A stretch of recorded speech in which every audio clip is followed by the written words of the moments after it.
What the Speak, episode 18. Like, you know. Do you kick ass when you speak, present, or pitch?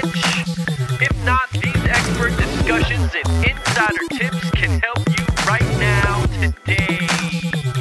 Welcome to the What to Speak podcast. I'm your host, Brian Kelly.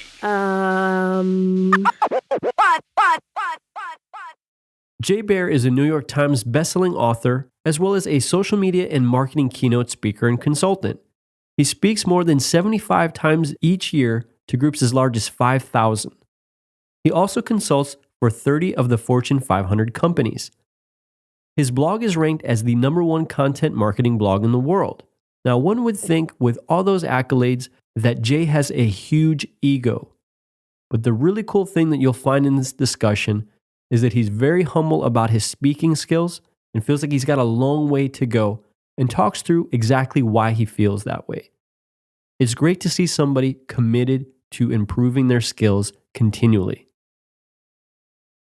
So Jay, thanks so much for coming on the show today. I am really eager to hear your behind the scenes story, as well as some of your tips and tricks for what you do when you get on stage in front of an audience.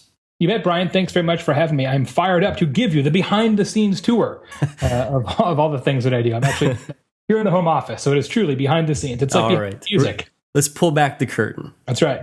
So the thing that I love about you, Jay, is that I think people have described you as a hype-free speaker, which is really cool. It's when you see a Jay Baer presentation, you're down to earth, you bring some really great insights, but you also do it in a way that people completely get what it is that you're trying to either convince them of or shed light on. So I'd really love to get behind how you do that. You know, I think there's different types of speakers, right? So there's speakers that break entirely new ground and come up with things that nobody's ever thought of before. And then there's what I call interpreters, people that take trends and take new ideas and explain them in a way that everybody else can understand them. And I discovered a long time ago that I'm in the latter camp. My role in the world is not necessarily to come up with something that no one's ever thought of in the past. It's to take bits and pieces of a lot of different trends and then boil them together and explain them in a way that regular traditional business audiences can understand and apply to their own business. And I think actually that's the first step in being a good speaker, is understanding really what your lane is and staying in that lane. And indeed, I think I am the hype-free marketing guy because, look, I've been doing this a long time, and today we talk a lot about social media and other things, but at one point, you know, we talked about SEO, and before then we talked about websites, and we talked about email, and we talked about all these other things. You know, there's always something new to talk about, especially in online marketing, where I typically spend most of my time. But you know what? I don't really care. It doesn't matter what tool you're using. It matters whether these things can help you build your business. So, you won't see me telling people that, hey, you should only do Facebook and stop doing traditional advertising. That's just ridiculous. I'm about business first and technology second. And a lot of people in my category of speaking actually aren't like that, right? They're in love with the technology. And to me, the technology is just an enabler. Okay, so let's kind of take a step back, and I'd love to hear, what's the story of how you got to where you are as a speaker? Like, what were some of your first encounters with public speaking, and what led you to the path that you're on now? As what do you do, like 50 to 75 speaking opportunities every year? Yeah, I do 50 or 60 live and then another 25 or 30 webinars typically in a given year. So a fair amount. Certainly not as much as many people, but I have a whole other, consulting practice as well. So, I started off relatively young in terms of actually doing speaking without ever thinking about, hey, I'd like to be a speaker. Right. I was the guy in high school who was the MC of every assembly. I was the guy who was the MC of the talent show. I was named, true story, most likely to be a game show host. So from that perspective, I guess from a personality perspective, I've been doing it a long, long time. And I also had a job before I kind of got into what I do now, I worked for Waste Management for a while when I was younger, the environmental services company. And so I gave tours of landfills, right? So that's sort of being on stage, but with a hard hat. For a while, I was the spokesman for the Department of Juvenile Corrections. And so I gave tours of juvenile prisons, which is like being on stage, but with a stun gun. So I had several circumstances by which I was sort of in that role without actually doing it. And once I got into online marketing, very, very early, 93 is when I started in digital marketing. Because that was really, really early. Nobody had any idea what we were talking about, including, in many cases, myself. I started doing a lot of local speaking. So advertising clubs and chambers of commerce and Rotary and things along those lines, just to regular business audiences who are like, what is this internet thing? Like, what are you talking about? And so I was like the kid, I was like 22, something like that. I'd come in and try and put together a presentation to give people the basics, and I did that kind of speaking for many, many years, and then as my profile grew and I started writing books and things like that, I started to do more industry level speaking, and then ultimately started to do national level breakouts and then national level keynotes. So like many people in the speaking business, it's taken me 20 years to become an overnight sensation. Yeah, absolutely. I'd love to kind of dive into that a little bit more with you. Like, we've heard this concept of you got to put 10,000 hours to get to a certain level. Besides the fact that you've been doing this for 20 some odd years, is there one particular experience that you can maybe point to where it was like a shifting point to where you started from just speaking in front of a group of people to where you really were able to master that art and begin to feel like you've really gone to that next level? Is there anything like that you can recall? Well, thank you. I appreciate the implication of the question, but I don't believe that I'm there. I mean, every time I go to something like NSA and I see some of the amazing professionals on stage, I realize how far I have to go. I mean, I've improved a lot in a short period of time, I think, and other people say that, but I'm by no means a master of the craft. And I think anybody who figures that they've got it licked definitely don't have it licked. I think speaking is something like golf or bowling, where you can always get better, right? You never have it dialed in. And I think people who are legendary speakers will tell you that as well. But I'll tell you the thing, Brian, that really, it wasn't a trick or a platform skill, but the thing that really changed my thinking about this business and really, I think, as I look back, became kind of the fulcrum for taking it to the next level was my friend Scott Stratton, who some people may know. He's a marketing speaker in Canada. He and I were having dinner one night, and it was when I was doing a lot of speaking for my first book.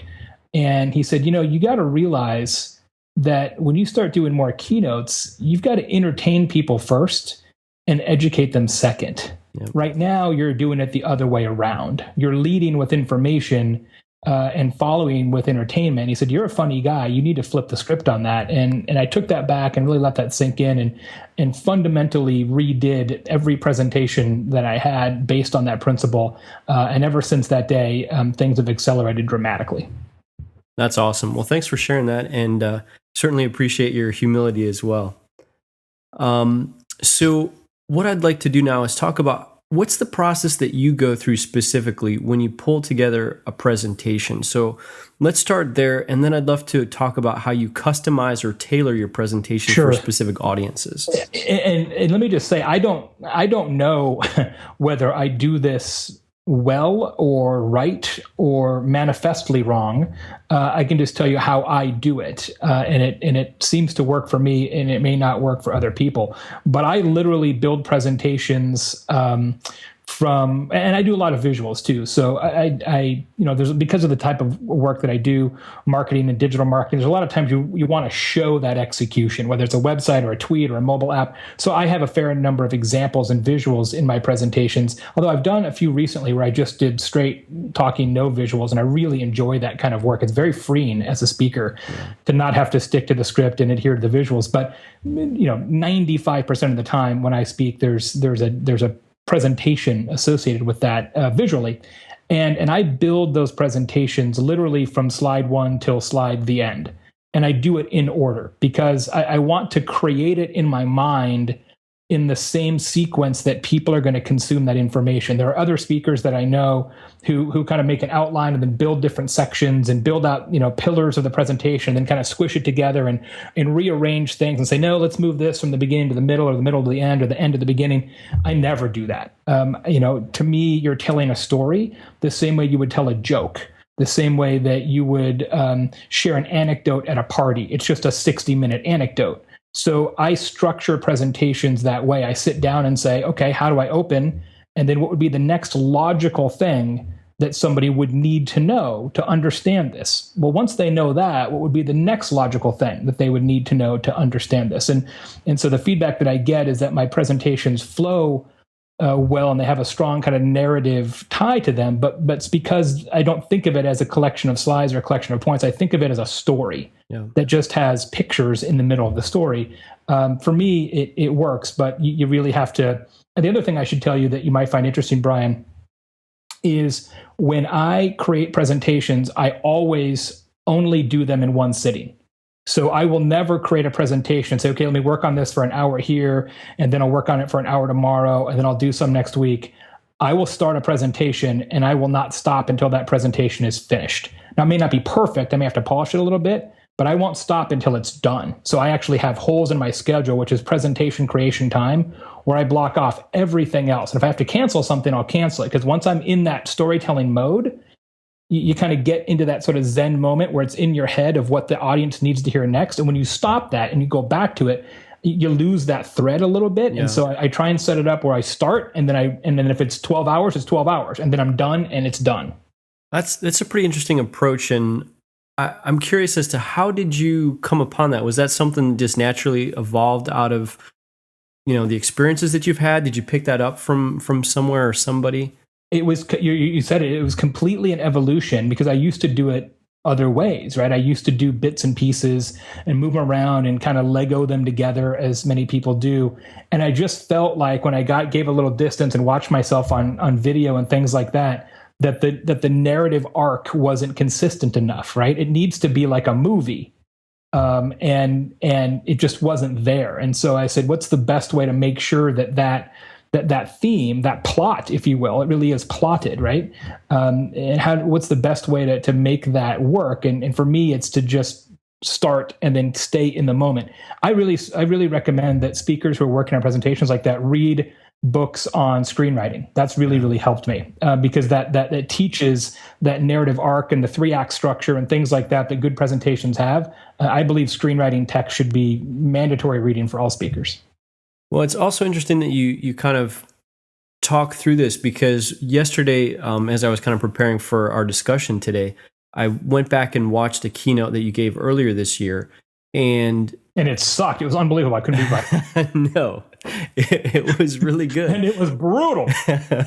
The thing that I made a note about was that, and it makes sense now, but it was like I felt like you constantly were kind of pushing the needle along through each aspect of that presentation, and that you had these building blocks. You started with like block A, and then you went to block B, and the entire time, like, I kept wanting to know, like, where's Jay going next with this? Like, what's the next thing?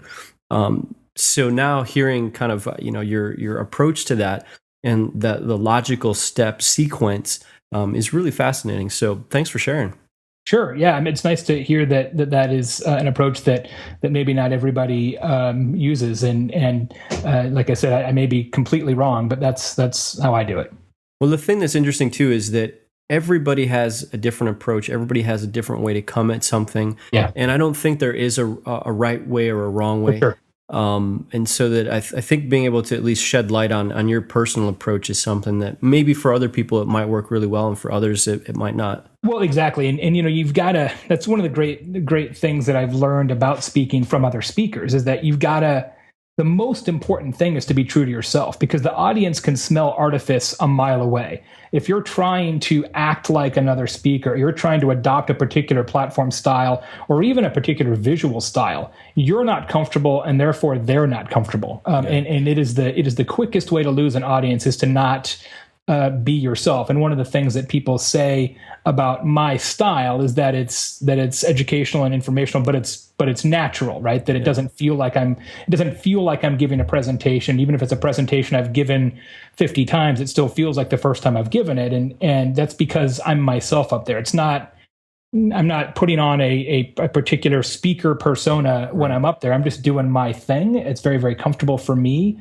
And that's important. I mean, I remember being at NSA a couple years ago, and I saw Dan Thurman do an amazing main stage keynote. And he's up there like juggling knives on like a high unicycle, giving this amazing motivational speech. And I'm sitting there in the audience like, man, I got to learn how to juggle knives. But you can't do that, right? You can't be like, I need a parrot. I need to do a ventriloquist bit, right? It's just as much as you want to incorporate that kind of thing into your own bit. And that's why you hear people say, they spend all their time watching TED Talks and things like that. I never do that. Yeah. I never do. I don't, I shouldn't say that I don't care what other speakers do, because I do, and I do pay attention, but I don't want to mimic other people. I just want to do my thing better. No, that's pretty profound. I know a lot of people do talk about modeling others, and maybe, if we look at it as far as the archetype, that's not too bad of an idea. Yeah. Maybe it's a place to start for those that have less experience, but being able to grow into your own and realizing that, you have certain unique personality aspects or characteristics, really amp those up and focus on what makes you versus trying to be somebody that you're not. Because quite frankly, we've all seen those speakers where, it's just like, wow, this person is really putting it on, and it's not appealing. So, yeah. Yep. Okay, now let's talk about how do you customize the presentation for a specific audience, which I think is something that, a lot of speakers do, but I'd love to hear your unique approach to how and why you do that. I always do, at least at some level.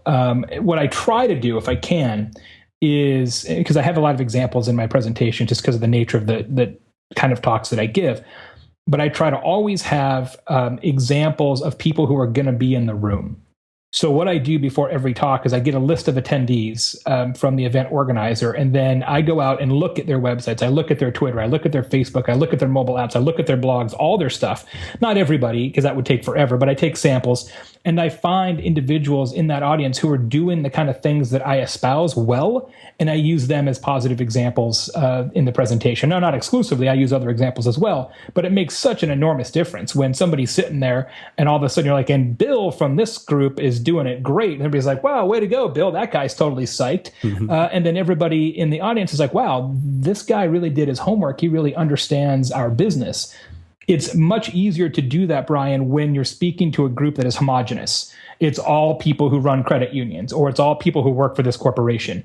It's a little bit more difficult to do that, although I still do, when it's a mixed audience, when it's more of a conference, because you got people from all different walks. And I still incorporate those examples. It's just not quite as resonant, I don't think, because it's not somebody from last year's conference or whatever. But I always slip those examples in.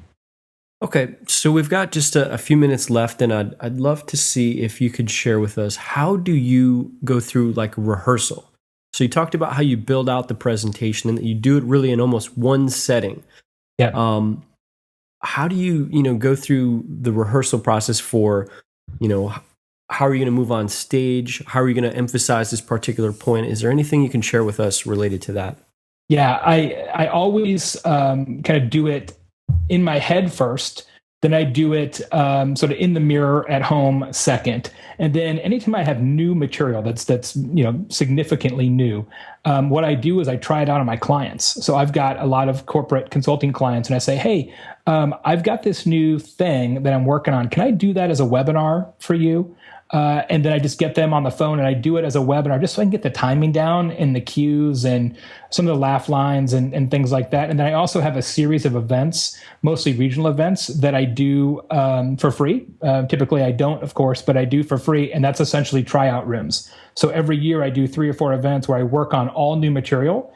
And I kind of practice it and work it out in front of live audiences like that, the same way a stand-up comedian would do. Yep. It's the same exact principle. And then, of course, every time I give a presentation, even if parts of it are the same, like right now I'm talking a lot about utility, which is based on my new book. And so I give versions of that presentation most of the time.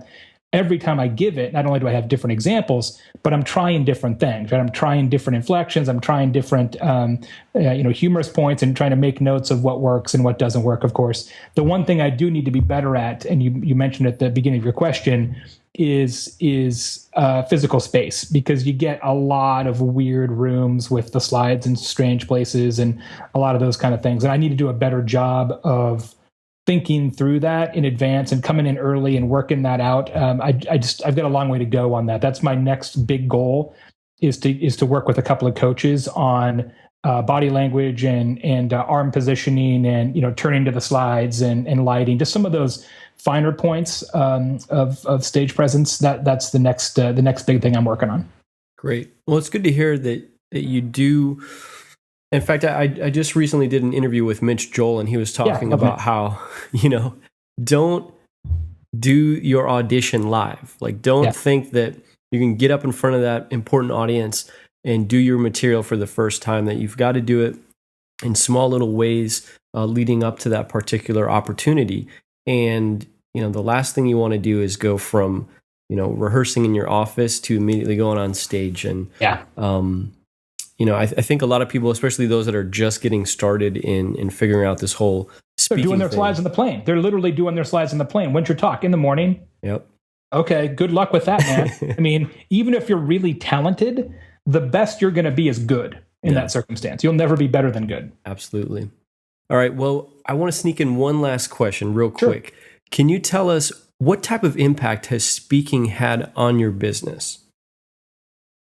Profound. I went from a consultant that does some speaking to a speaker that does some consulting. And I have very purposefully in the last 2 years, since I started to do more speaking and realized of all the things that I do, just like Mitch, right? Podcasting, blogging, email, consulting, speaking, book writing, of all the things that I do, I love speaking the most.